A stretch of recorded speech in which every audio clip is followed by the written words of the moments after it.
Hello, what's happening? And welcome to UJtv. I go by the name of Busisiwe, but you know we're informal these days, so Busi will just do right. And welcome to another jam-packed episode of UJtv. I'm not rolling alone though. Marlinée, what's happening? Hi Busi, hi guys, welcome to another episode of UJtv. We're coming to you from the APK in Johannesburg.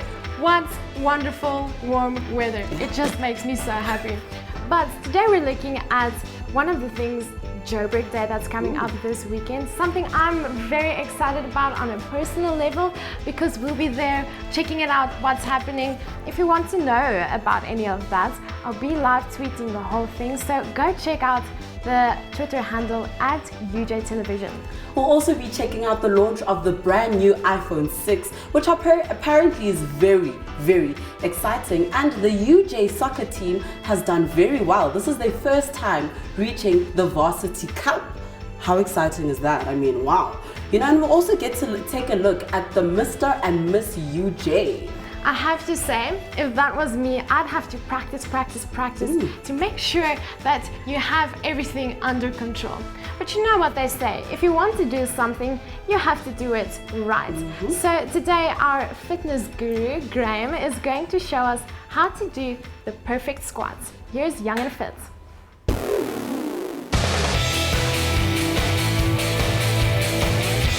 Hey guys, for you to get results from your training, you need to know that you're training correctly. Now, squats are one of those exercises that so many people hate, and it's probably because they've been doing them incorrectly all along, which means they never got easier and they may have resulted in injury. So what I'm going to do today is show you how to do the perfect squat. For starters, you need to make sure that you've warmed up properly before working out. You can do this by doing between 5 or 10 minutes of moderate exercise. Start by putting your feet slightly more than shoulder distance apart, with your toes pointing slightly outwards. Then lower yourself in a controlled movement till your thighs are parallel to the ground. Raise your hands in front of you as you go down to keep yourself balanced. Keep your weight evenly spread between the balls of your feet and your heels. Make sure to look ahead of you as you do these. Keep your back straight. Engage your core. Keep your shoulders over your ankles. Actively use your glutes. You may think you look silly doing these like this, but don't. Just keep at it and you'll see results in no time. What not to do? Don't round your spine. Don't drop your head. And don't lose form as you begin to get tired. If you feel like you can't do them correctly anymore, take a break and start again properly.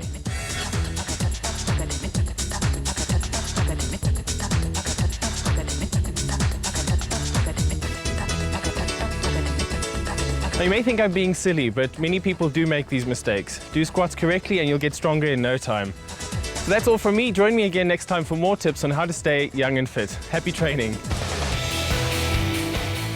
So Marlinée, I guess we have absolutely no excuses for having summer bodies. What do you say? Not at all, not at all. Moving right along, it's been 20 years of democracy in this amazing country of ours, and it's great to see that we're celebrating and embracing each other's differences. We'll be doing this through celebrating Diversity Week, and you can end of this wonderful celebration with us on the 19th of September at the 12th Annual International Festival happening right here at the APK campus. I mean, this will be an amazing experience. You know, you get to see different cultures, different food. To be honest, I'm going there for the food, and different lifestyles from all around the world. But first, let's check out what you guys had to say about Diversity Week.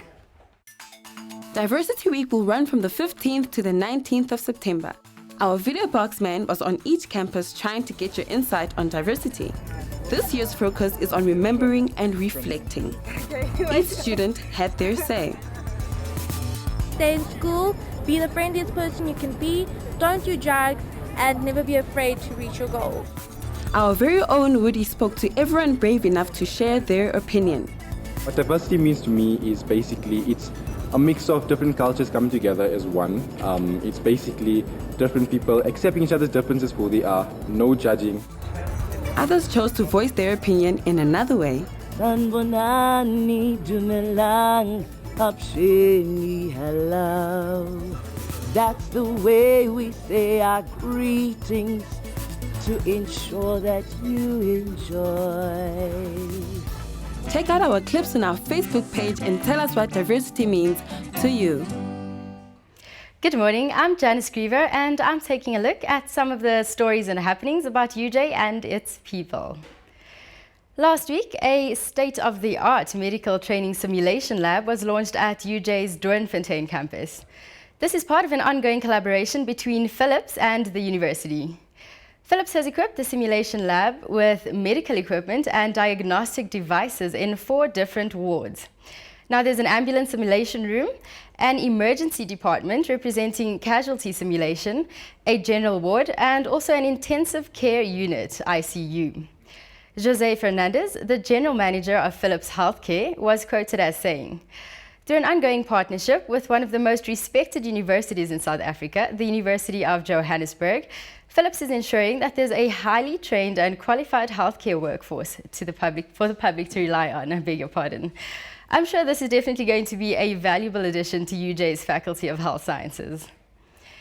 And now moving on to the upcoming entertainment. A record crowd is expected at this year's Joburg Day, happening tomorrow, Saturday, the 13th of September. This major event will commence at 10:30 in the morning at the Crocodile Creek Polo Club near Lanseria.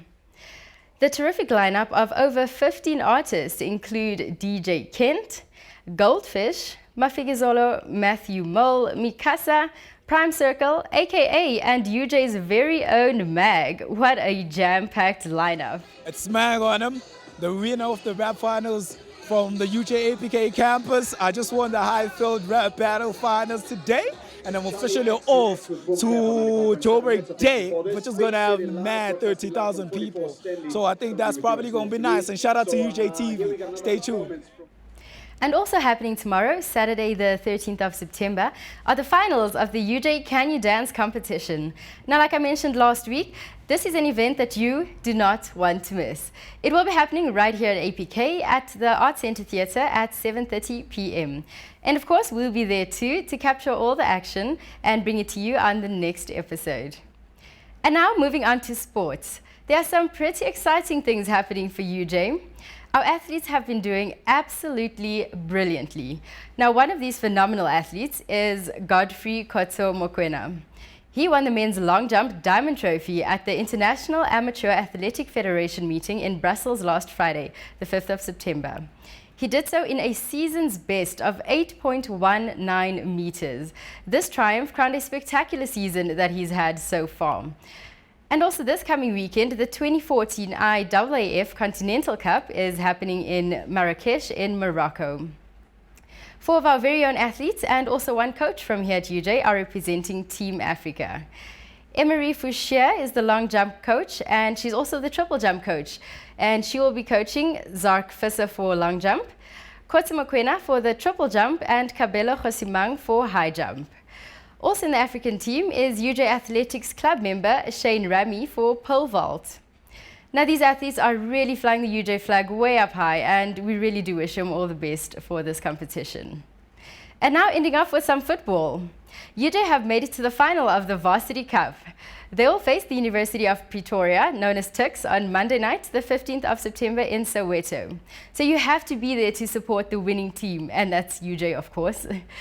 And now we'll be finishing off with the thrilling semi-final match that was played on Monday against the University of the Free State. This is the match that actually secured UJ's place in the final.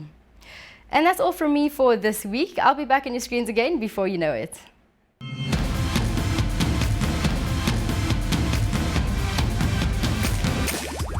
The semi-final of the Varsity Cup took place on Monday the 8th of September at UJ's home ground, Soweto Sports Complex. UJ took on UFS in a nail-biter of a match. The event hosted notable guests such as AKA and even had the match ball and Varsity Cup trophy delivered via helicopter. Sports Minister Fikile Mbulula and CEO of Advent Sports Entertainment Francois Pina were there to remind the players what was at stake. The crowd were right behind their team and UJ was on the offensive from the get-go. Wisdom Matabula put a thumping volley into the back of the net in the first 5 minutes of the game. UJ maintained a solid defense throughout the first half. The 1-0 lead seemed to boost the confidence of the hosts, and possession was largely in their favour. Quick passing and lots of movement off the ball kept UJ a step ahead.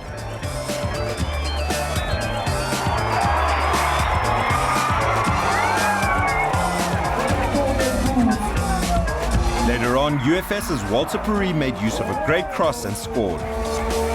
Khanyile started to gain some momentum and left the teams tied at 1-1 at halftime. UJ captain Grant Brachhausen was penalised for a strong tackle. The resulting free kick caused confusion in the box and the ball was bundled into the net, putting UFS in the lead for the first time in the game.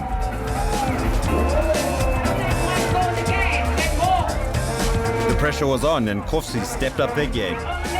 Possession and confidence seemed to be in their favour. However, the guests failed to extend their lead.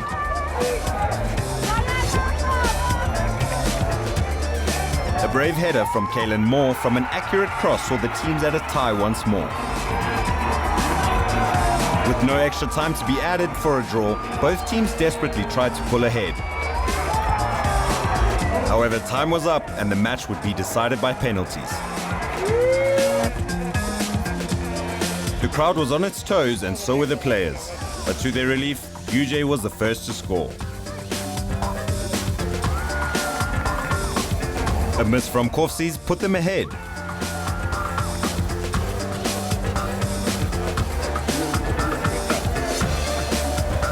UJ also missed a penalty and there was tension in the air. With Khanyle's final chance missed, UJ knew they had won the game, and so did the elated fans who stormed the field.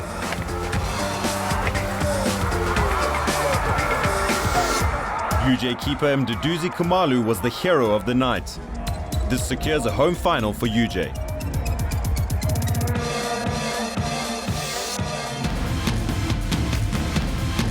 Well, it really is great to see that our guys are performing the way that they are. And on that note, we have the UJ football team vice-captain, Lwazi Nogenga, in studio. Lwazi, thanks so much for joining us. Thanks a lot. And congrats on your making to the final. It really is a superb achievement. Thanks a lot. Well, we have to ask you guys, it is your first time in the Varsity Cup. I mean, was that really the goal? And you're in the final. Was it really was it a goal from the beginning to get to the final? I mean, was that really what your eyes were set on? It was set on that internally, but everyone else knew we were the underdogs. We were the new boys in the cup. Yeah. So everyone else didn't give us much of a chance for making it, but internally we knew that we had what it takes to get to the final. Okay, great. So I mean, it's been quite up and down. It's been I think it's 4 draws and 3 wins, right? What's been the primary motivation source? The primary motivation source stems a lot from the coach. He always motivated us to go further, always push beyond the pain barrier. And the teammates as well, we've been motivating each other to go harder on the field. So Bradley Cornell really pushing his boys on that one. Monday's game against University of the Free State. I think it's safe to say that goalkeeper Mduduzi Kumalu really secured you guys' spot in the final. Do you think it's fine to say that? Yeah, I think it's fine to say that because we counted a lot on him at that moment. We know that it's his expertise that took us to the final because he is quite a good penalty stopper. Okay, great. So would you say that there's any specific thing you need to tell him in a moment like that, or do you leave it fully in his hands and you know he's got this? We leave it fully in his hands. We know that he's a good penalty stopper. In our past games where we have had to go to a penalty shootout, he's usually brought on if he was on the bench, so we know that he's a good penalty stopper. Okay, so coming this far, you've played throughout the full Varsity Cup tournament, but you won't be playing on Monday. How does it feel that you're going to be sitting out in the final and having to watch your boys from the side? I was heartbroken from the moment that I got the red card, but I have faith in the guys that they'll pull through and win it for the varsity. Okay, if you have faith in them, how is their morale looking at the moment? Are they looking quite strong going into the final? Yeah, we're positive about winning the final.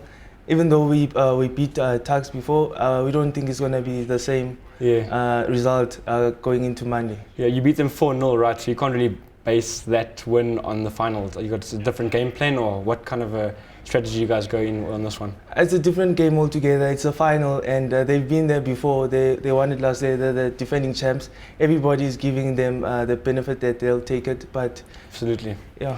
Okay, well, moving away from the team itself and more towards you, you're a full-time student here, right? What are you actually studying? BA Public Management and Governance. In what year are you? I'm in the third year right now. Okay, so third year, BA Public Management and Governance, and vice captain of the football team. How do you find yourself juggling these two serious roles? It's not easy, but with the love I have for football as well as soccer, studies. I try and balance the two, because even now with the traveling in the Varsity Cup and then having to come back and write, it's not an easy task. Of course. But try and maintain the balance in between. Great. Yeah. So since it is your final year, I mean, how's next year looking? Is it more towards football or more towards your field of study? If there's nothing that comes out of the Varsity Cup, I'll be focusing more on the field of study. That's great. Because life has to go on. I think it's important to always make sure you get your education first and make sure that you have got something to fall back on, especially if you're an athlete of your caliber. Loazi, thank you so much for joining us. We definitely will be supporting you guys in Monday's game. Well, guys, like I said, Monday, 7 o'clock, Soweto Sports Campus. Please watch the game. Please support the guys. We definitely know that we will. Let's see what Busisiwe has for us. Well done to the boys, and I hope that we'll all be supporting them by watching the game, because I am very excited to see what will happen in the final. But for now, Apple has finally released the iPhone 6, and apparently it has a better camera, bigger screen, and I heard that it's got glass curves around the edges.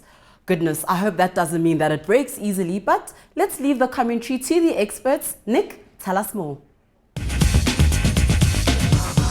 As you've probably heard by now, Apple had a huge event this past Tuesday where they revealed the long-awaited, not that long really, iPhone 6, the iPhone 6 Plus, the iWatch and Apple Pay. Now I must admit that although I love Apple's other products, I've never been a fan of the iPhone. I just never understood why they had to keep it so small. I don't care what the Men's Health or the Cosmopolitan say, but to me, size does matter. The iPhone 6 has a 4.7-inch screen. That's a tiny bit smaller than the 5-inch screen of the Samsung Galaxy S4. See, now that is a size I can work with. But as much as I like a nice and big screen on my phone, the bigger the screen, the harder it is to easily and quickly do something on your phone. I'm sure you're used to walking behind someone on campus that are so engaged with their phones that the world basically needs to stop for them to send a WhatsApp. Well, with the iPhone 6, they've added what they call reachability. So when you want to use your iPhone with one hand only, you can double tap on the home button and everything that you need to click on will slide to the lower left of your lower half of your screen. Talking about the screen of the iPhone, I don't think any of my friends with iPhones has a screen that's not cracked or broken. When you buy an iPhone, you know that you will eventually break your screen. Well, the good news is that with the iPhone 6, they've finally made the screen stronger and much, much thicker. The camera is still 8 megapixels, which isn't bad, but it's not mind-blowing either. It does, however, focus twice as fast as before. The front-facing camera, on the other hand, saw an upgrade to 2.1 megapixels. That can also apparently capture 81% more light.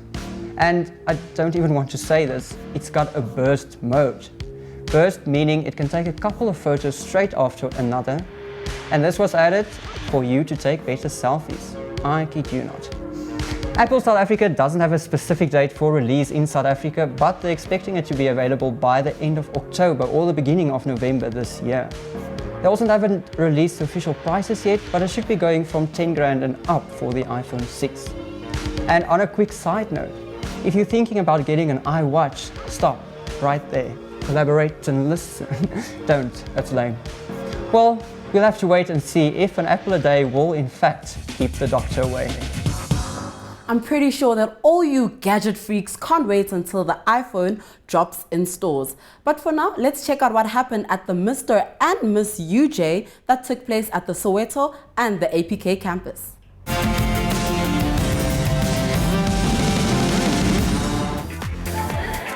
This week saw the University of Johannesburg crown both Mr. and Mrs. Soweto and Kingsway campus. The Soweto campus pageant took place on Wednesday, the 10th of September. Contestants swallowed their nerves and strutted their stuff to impress the judges and audience. Each contestant showcased their particular style.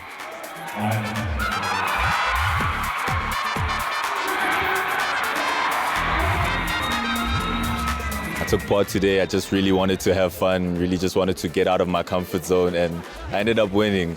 It's been a great road, made a lot of new friends, and I've got a new fan base. I feel really happy. I'm so happy I can't describe it. I'm overwhelmed and I didn't think it would happen. Mr. and Miss Kingsway campus took place on the previous evening in the Sanlam Auditorium. 8 ladies and 8 gents were in competition for the title. The contestants had the crowd on their feet most of the night, leaving the judges hard-pressed to decide on a winner.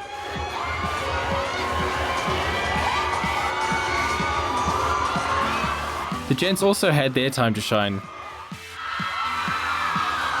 Contestants were dressed in their best and managed to wow the judges.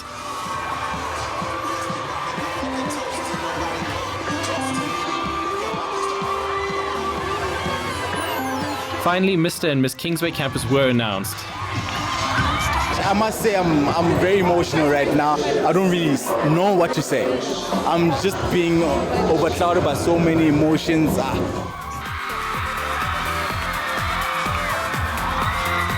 I'm feeling extremely excited, really elated, and a little speechless too, actually.